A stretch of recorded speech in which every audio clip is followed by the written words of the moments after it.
As a part of Sadakataşı Association's Ramadan humanitarian activities, we are currently in Khartoum, Sudan. Sudan has become one of the countries experiencing one of the world's largest humanitarian crises in recent years.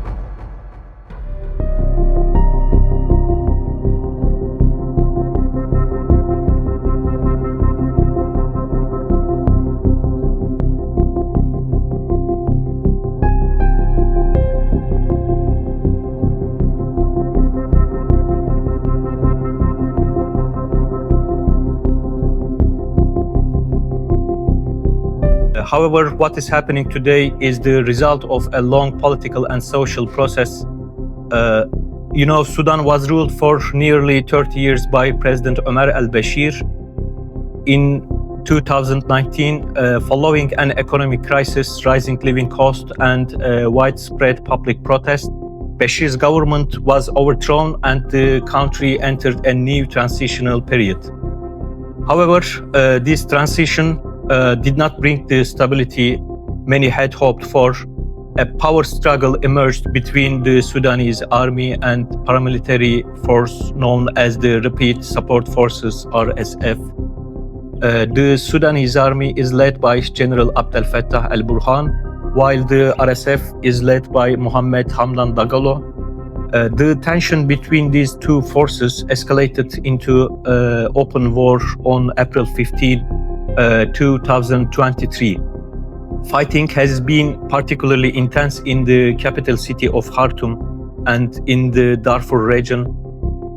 Today, Sudan is effectively fragmented. Some parts of country are controlled by the army, while other areas are under the control of RSF forces. That's why millions of people have been forced to flee their homes and millions more are facing severe food shortages and a collapsing healthcare system. During this difficult period, many international organizations and civil society groups have been carrying out humanitarian operations in Sudan. Turkey is among the countries involved in these efforts.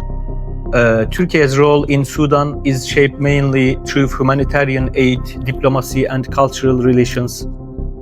Turkish institutions and civil society organizations operate in many fields such as food aid, healthcare services, water wells, and education projects.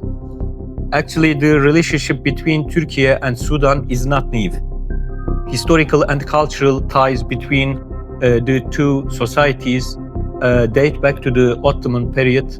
For this reason, rather than engaging in military competition, Turkey seeks to play a role in Sudan primarily through human-centered diplomacy and humanitarian approach. The crisis in Sudan has not yet come to an end. However, the efforts of the international community and humanitarian organizations remain critically important in helping the Sudanese people overcome this difficult period.